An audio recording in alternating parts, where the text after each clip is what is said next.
근데 과정이 너무 복잡한 거예요. 방식을 벌써 몇 개 쓰는 거예요. 12개라 써야, 10개를 써야 되는 거죠. 자, 그러면 과정을 보니까 소자의 특성식이 있었고, 로드 방식이 있었고, 루퍼 방식인데, 루퍼 방식을 먼저 갖고, 소자의 변수를 줄이고, 그 다음에, 로드 방식을 쓰면서 전류를 전압의 항으로 바꿀 때 소자의 특성식을 이용을 했습니다. 그러면은, 이 과정을 갖다가, V1하고 V2, V3, V4, V5는 V1-V3가 되는 이 과정을 루프라는 방정식을 만들어서 독립 루프인지 아닌지도 판단하고 그것이 맞다 그래갖고 만들어서 변수를 줄이는 것보다 주어진 회로에서 우리가 어떤 게 있냐면요. 노드점이 이렇게 있어요. 뭐 개수는 관계없습니다. A, B, C, D, F까지. 자, 노드점만 생각을 해보자고요. 노드점만 생각하고 이 노드와 노드 사이에 소자가 하나 있을 수도 있고 2개 있을 수도 있어요. 아니면은 3개 있을 수도 있고 10개 있을 수도 있고 얼마든지 있을 수가 있는 거예요. 자, 어떤 경우냐 하면은 이 노드와 A라는 노드와 B라는 노드 사이에는 소자가 2개가 있습니다. 그쵸? 얘하고 그 다음에 B라는 노드하고 C라는 노드 사이의 소자는 얘 하나밖에 없어. 이렇게 노드점만 표현하면 노드와 노드 사이에는 얼마나 많은 소자가 있는지는 그렇게 중요한 게 아니에요. 왜? 우리가 이 A와 B라는 점을 정의를 이렇게 V1이라고 정의를 하면 이 안에 들어있는 모든 소자의 전압은 똑같이 V1이라고 디파인 됩니다. 지금처럼 A점과 B점의 로드와 노드 사이에 걸리는 전압을 첫 번째 소자에 의해서 V1이라고 지정한다면 굳이 V2라고 새로 지정을 안 해도 돼. 같은 노드점이니까. 그냥 얘가 V1이야.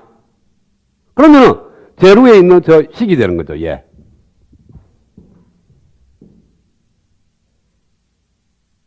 그렇죠? 그 다음에 한 개 있을 때는 당연히 그거 지정하면 되는 거고. 그래서 이 안에 들어있는 모든 소자의 전압을 정의를 하려고 그러면 노드와 노드 사이의 전압만 다 디파인하면 돼. 그렇죠?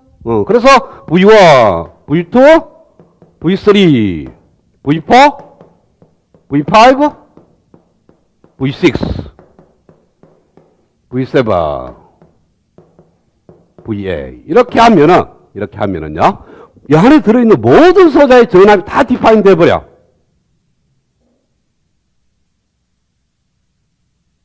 자, 이 회로에서 이렇게 만들어지는 소자에서 노드의 개수가 얼마죠? A부터 둘, 셋, 넷, 다섯, 6개입니다. 지금 6개라고 지정을 했으니까 소자의 개수는 내가 몰라. 왜? A와 B 사이에 소자가 한 개 있는지 2개 있는지 잘 모르니까. 근데 다 세리 보니까 N개야. 그러면은 이 회로의 메시 수는 몇 개겠어요? 메시 수와 노드 수와 소자의 개수의 관계식이 있었죠? N은 소자의 개수에다 한 개를 더하면 로드의 개수에다가 메시의 수를 합한 거와 같다. 이렇게 나온다고. 그러면은 메시의 수가 6개고 노드의 수가 6개고 소자의 개수가 N개라면 N 더하기 1은 6 더하기 메시의 수가 됩니다. 그렇죠? 그래서 메시의 수는 얘는 6을 빼주면 돼. n-5가 됩니다.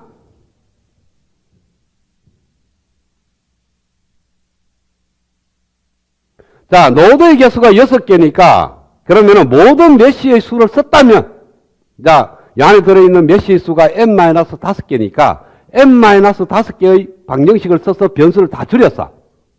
원래 출발할 때 얘 변수 말고 모든 소자에다가 전압의 변수를 다 지정했다면 변수가 n개죠. 소자의 개수가 n개니까. n개인데 그 n개에서 n-5개의 방정식을 썼어. 그럼 남아있는 방정식 변수가 몇 개 남아야 돼? 5개의 변수가 남아야 되죠. 자, 변수가 봐요. 여기에 루퍼 방정식 3개를 썼으니까 원래는 출발할 때 5개의 전압 변수가 있었는데 이 3개의 메쉬 방식을 쓰고 나니까 변수가 몇 개로 줄었어요? 전압이 변수 2개로 줄었잖아. 그러니까 이 방정식 하나가 없어질 때마다 변수 하나씩 줄어.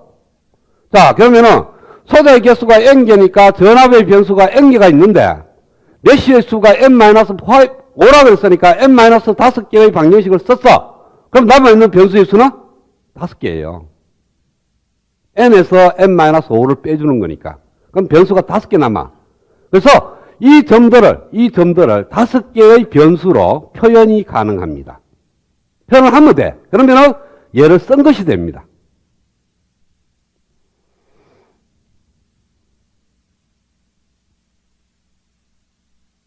자, 이렇게 6개의 노드점이 있는데 이 안에 어떤 소자가 있든지 그 소자에 걸리는 전압을 5개의 변수로 모든 걸 다 만들어 주려고 그러면은 여기서 어떻게 하면 되느냐 하면은 노드와 노드 사이에 이게 6개가 있는 거니까 만약에 어떤 절대값을 우리가 쓴다. 절대 전압을.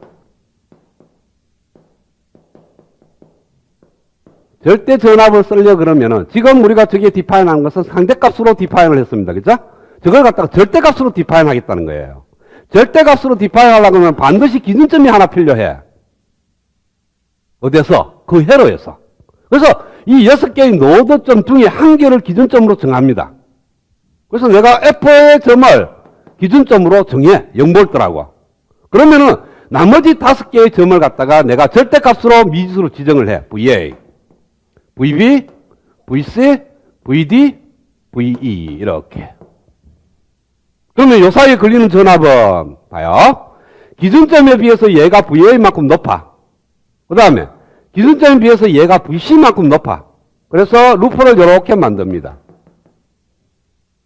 그러면 여기서 VA만큼 이렇게 플러스 마이너스 VA, 여기에 플러스 마이너스 VC, 그러면 여기 플러스 마이너스는 VC 마이너스 VA 이렇게 된다는 거죠. 자, 이걸 다시 여기로 띄워올게요. 자, A점이 있고 C점이 있고 F점이 있어요. 얘가 기준점이고 얘가 VA가라 그랬고 얘가 VC라고 그랬으니까 절대값입니다. A점의 전압을 절대값으로 VA, C점의 절대값은 VC라고 둔다면 이 의미가 뭐냐면 기준점에 비해서 A점이 VA만큼 높다는 거니까 전압이 이렇게 걸린다는 거죠. 기준점에 비해서 A점이 VA만큼 높다는 것이 절대값 VA의 의미니까. 그 다음에 C점은 기준점에 비해서 VC만큼 높아요. 그러면은 여기에 걸리는 전압이 VC예요. 그러면 여기에 걸리는 전압을 내가 잘 몰라. VX라고 둬. 그러고 나서 이렇게 F점, A점, C점으로 만들어지는 루프 방식을 하나 만들어. 그러면은 VA만큼 올라갔고 VX만큼 내려갔고 VC만큼 내려갔어요. 그러면 VA는 VX 플러스 VC라는 걸로 표현되는 거니까 VX는 VA 마이너스 VC 이렇게 쓸 수가 있다는 거죠. 그래서 얘는 A점의 전압을 알고 C점의 양끝점의 전압을 알면 요 사이의 전압은 이걸로 표현이 가능합니다. 어떻게? 이렇게 플러스 마이너스로 표현되면 플러스 쪽에 있는 전압 절대값에서 마이너스로 표현한 노드점의 절대값을 빼주면 돼. 자, 그걸 이해를 뭐 하겠다. 그러면 어떤 거냐면은 기준점이 있고 여기가 5V고 여기가 3V야. 그러면 이 점은 이 점에 비해서 몇 볼트 높아요? 2V 높죠? 숫자를 넣으면 이렇게 이해가 되죠. 그쵸? 그래서 5-3 많고 왼쪽이 높다는 거예요. 반대로 하면 뭐 돼요? 여기에 플러스 마이너스 이렇게 표현되면 VC 마이너스 VA. 그래서 어떤 포인트든지 자, 6개의 노드점이 있는데 한 걸 기준점을 잡으면 모든 노드점의 전압을 절대값으로 표현을 하면 그 개수가 바로 여기 있는 이 5입니다. 왜? 노드가 6개인데 6개 중에 한 개를 기준점으로 들어갔으니까 나머지 5점만 남아. 그거 각 점마다 미지수 하나씩 지정하면은 5개의 미지수로 모든 노드점의 절대값으로 표현할 수 있습니다. 그렇죠? 그 다음에 이 안에 들어있는 모든 소자가 이 노드점을 벗어나가 다른 노드하고 연결된 소자는 없습니다. 왜? 만약 그런 소자가 있으면은 회로 자체에 노드가 하나 더 있는 거죠. 근데 회로에는 노드점이 여기 끝이야. 그러면은 이 안에 들어있는 모든 소자는 어떠한 두 노드도 이 노드를 벗어날 수가 없습니다. 그러면은 A라는 이미의 소자가 딱 있으면 이미의 소자 약거점이 이 6개 중에 2개가 연결될 거예요. 그 연결되어 있는 두 노드점의 절대값을 아니까 그 소자에 걸리는 전압은 미지수로 그냥 그 2개, 6개, 5개의 미지수로 디파인이 가능하다는 거죠. 그렇죠? 그래서 그 작업을 여기서 하는 거예요. 자, 요걸, 자, 요 루프 방식을 이제 안 쓰고, 그걸 먼저 회로에 적용을 했다. 그러면은 이 회로를 어떻게 해야 되냐면은 4개의 기준점 중에, 이 4개의 노드점 중에 1개의 기준점을 정하는데, 그 기준점을 어디다 정하느냐 하면은 보통 아무거나 정해도 돼요. 근데 사람들이 어디다 정하냐 하면은, 아까 내가 노드 방식 3개 중에 1개 안 쓴다 그랬는데, 그 1개 안 쓰는 것이 뭐라 그랬어요? 브랜치가 제일 많은 점을 한다 그랬죠. 그죠? 그래서 브랜치가 제일 많은 점에 노드점을 안 쓰는 거니까 그걸 기준점으로 많이 정해요. 그래서 기준점에서는 노드 방식을 안 쓴다. 이렇게 얘기하면 돼. 다르게 해도 돼요. 기준점이 노드 쓰고 이걸 A점을 기준점으로 쓰고 B, C에 대해서 노드 방식을 써도 좋고 이걸 기준점으로 쓰고 B와 A에서 노드 방식을 써도 돼요. 그런데 보통 사람들은 기준점에 대해서는 노드 방식 안 쓰고 나머지 점에서만 노드 방식 쓴다. 이렇게 얘기해도 되거든. 그래서 기준점을 브랜치가 제일 많은 포인트로 많이 정하는데 기준점이 이런 데 있으면 좀 하늘로 치솟는 기분이 들어요. 왜? 기준점이라는 것은 제일 밑바닥이니까 아래쪽에 있는 게 조금 회로가 안정적으로 보여요. 그래서 우리 그려놔놓고 맨 밑에를 기준점으로 많이 씁니다. 그래야 보기가 좋다 이거지. 그러나 기준점은 꼭 밑에만 정할 필요는 딴 데 정해도 충분히 가능합니다. 그래서 여기를 기준점으로 정해요. A점을. 그러고 나서 B점의 전압을 갖다가 VB라고 지정하고 C점의 전압을 VC라고 지정을 합니다. 그래서 기준점에 비해서 B점의 전압은 절대값으로 VB, C점의 전압은 절대값으로 VC 이렇게 정하게 되면 자, 아까 디파인한 V1부터 V5를 다시 쓰겠어요. V1은 뭐가 되느냐 하면은 VB하고 같습니다. 그죠? 이 점하고 이 4A 하나는 이 전류원의 소자는 이 점이 VB 점이고 이 점이 0V예요. 그래서 이 사이에 걸리는 전압은 VB. 그 다음에 10Ω에 걸리는 전압 V2는 역시 VB가 되죠. 그쵸? 그 다음에 V3는 VC가 될 거고 V4는 역시 VC가 되고 V5는 VB-VC가 되는 겁니다. 그래서 5개의 소자에 걸리는 전압이 VB와 VC로 다 디파인 돼버렸어. 이미 KCL 방식을 써버렸다는 거예요. 그래서 앞으로 여러분들 문제 풀 때는 잘 모르면은 아까 했던 방법으로 처음부터 차근히 하면 돼. 하다가 어느 정도 자기가 이제 알면 지금처럼 기준점 정하고 노드점의 전압을 정해갖고 모든 소자의 전압을 디파인 해버리는 거죠. 자, 그러면은 소자의 특성식이 이제 바뀝니다. 전류원을 그대로 놔두고 전압만 바뀌어요. 자, 두 번째 소자 V2가 VB라고 했으니까 여기는 VB가 들어갈 거고, 세 번째 소자는 VC가 들어갈 거고, 다섯 번째 소자는 VB-VC라는 이런 식으로 V가 V3가 아니고 VC, V가 VB와 VC 미지수 두 개로 전압은 표현이 됐습니다. 그렇죠? 자, 그 다음에 남아있는 방정식이 뭡니까? 이거는 이제 써먹었으니까. 루프 방정식은 써먹었고, 요 8개를 갖고, 전류 미지수 5개와 전압 미지수 2개. 아니지. 이게, 1번은 아니죠. A점은 아니라 그랬고. 자, 노드 방식 2개와 특성 방식 5개를 갖고, 전류 미지수 5개와 전압 미지수 2개인 7개의 미지수, 실은 미지수가 7개? 방정식 7개. 그래서 7원 1차 1 방식인데, 이 5개의 특성식을 여기다 대입을 합니다. 대입을 하면은, I1은 마이너스 4 플러스 I2가 10분의 VB 플러스 I5가 5분의 VB 마이너스 VC 제로라는 방정식이 하나 만들어지고요. 이게 A식이 되는 거죠. 프라임이 합시다. 그 다음에 B식은 I3는 5분의 VC는 I4 마이너스 2는 I5 5분의 VB 마이너스 VC.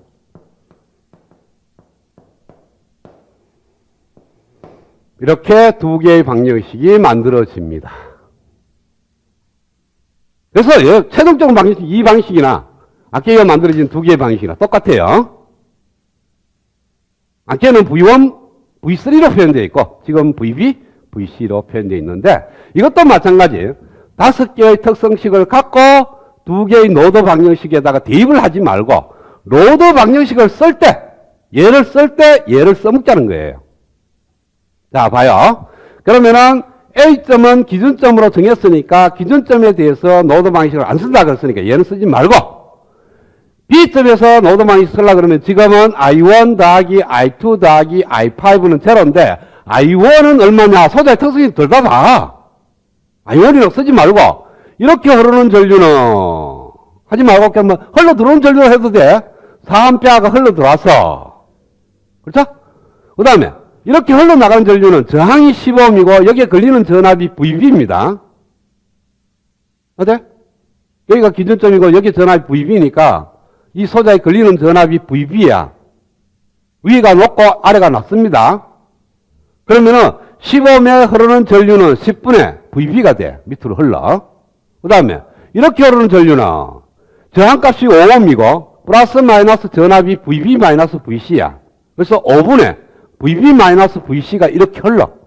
따라서 4A가 흘러 들어와서 이렇게 두 개가 흘러 나가는 거니까 방에서 쓰면 4 흘러 들어오는 것은 10분의 VB 플러스 5분의 VB-VC 이렇게 바로 B점에서의 노드 방정식을 이렇게 써버리면 돼. 이것이 바로 이 식이 되는 겁니다.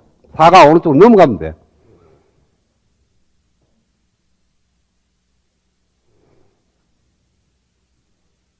됐어요? 그러면은 회로에 전류원이 있을 때는 그 전류원의 방향을 보고 들어온지 나간지를 판단하면 돼. 그쵸? 그래서 4가 흘러 들어오면 이렇게 쓰면 되고 흘러나가면 흘러나간 대로 쓰면 되는 거고. 그리고 전류원은 큰 문제가 안 돼. 자, 두 번째 저항이 있을 때 나머지는 없다 그랬어. 지금 독립 전류원만 존재하는 거니까 전압은 생각하지 않는 거예요. 전압을 있을 때 다시 생각을 해야 되니까 그걸 좀 따로 생각하고 전압은 생각하지 말고 종속 전류원도 생각하지 말고 독립 전류원만 이렇게 있는 케이스니까 전류원 표현 가능하고, 그렇죠? 그 다음에 저항이 있는 케이스는 어떻게 써면 되느냐 하면은 이제 그래서 저항이 있는 케이스를 간단하게 전류 표현을 하는 겁니다. 자, 어떤 저항 소자가 크기가 R이라고 있고 반드시 두 노드에 이 저항은 연결이 돼 있을 거예요. 그렇죠? 어떤 것도 한 노드에만 연결이 안 될 거고 반드시 저항은 두 개의 노드에 연결되어 있습니다. 그러니까 그 두 개의 노드에 절대값이 표현이 되어 있어, 지금. 아까 표현을 했잖아요? 그래서 왼쪽에 있는 전압을 보니까 VA더라. 그 다음에 오른쪽에 있는 절대값이 VB더라. 그러면은 이렇게 흐르는 전류는 얼마가 되느냐 하면은 왼쪽에서 오른쪽으로 흘러가는 전류는 저항분의 오른쪽이 왼쪽보다 얼마나 높은지가 중요한 거죠. 그래서 VA-VB에서 R을 나누면 돼. 그러면 이렇게 가는 전류 성분이야. 만약에 이렇게 가는 전류 성분을 내가 구하려고 그런다. 그러면 얘가 만약 1A 하면 이렇게는 마이너스 1A가 되니까 여기다 마이너스 곱하면 돼.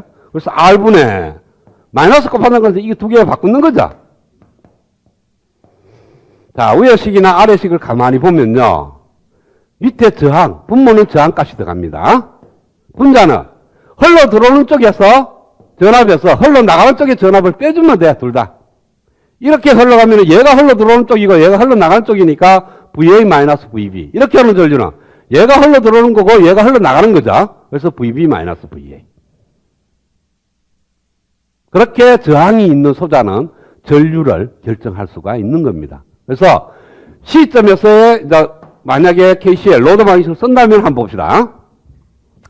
2A가 흘러 들어오고 5ohm에서 흘러나가고 만약에 5ohm 얘도 흘러나간다고 보겠어요. 이렇게 흘러나가는 전류는 5분의 VC. 이렇게 흘러나가는 전류는 5분의 VC-VB가 되는 거예요. 그래서 2가 흘러들어와서 흘러나가는 전류는 5분의 VC 플러스 5분의 VC-VB. 이렇게 방정식이 나오는데 이 방정식이 바로 이 방정식하고 같습니다. 왜? 얘가 일로 넘어오고 얘가 일로 넘어가면은 요식이 돼요.